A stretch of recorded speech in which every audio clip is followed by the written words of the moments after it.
So, ayun. Tinatry kong mag-download sa phone. Chine-check ko pa. So, hindi ko pa alam yung mga settings. Sinaaral pa natin. Check nyo yung labas namin.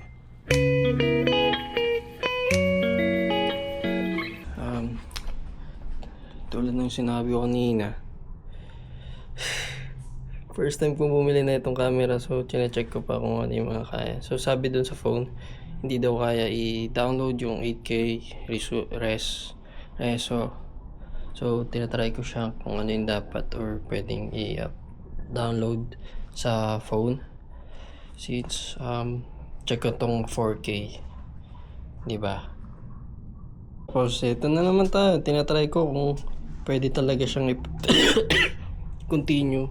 Halimbawa, nag-shoot ka kahapon, tapos ngayon, try mo siya. Yun lang.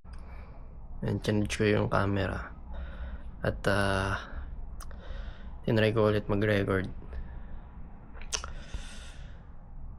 Sobrang saya ko. Sana dumating agad yung mga accessories na ito para matry ko sa bikings, sa motor. Tapos ayayin ko si Trisha lumabas, umalis. Tapos magre-record kami. Sana mas marami pa kaming adventure na magawa. Sana magawa natin lahat. At uwi ako ng Masbate. Gagawin ko yung mga plano. Pupunta ako ng Albay. Punta ko si Barrios. See you, tol. At saya ko, guys.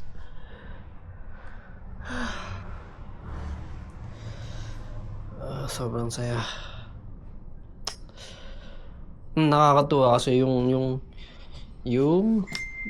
pinabili ko kasi dito. Alam mo na.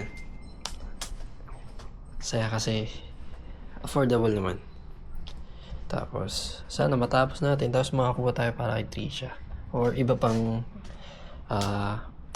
model ng camera ng Insta. Tapos tuloy-tuloy na natin to, guys. Alright, see you. Ingat.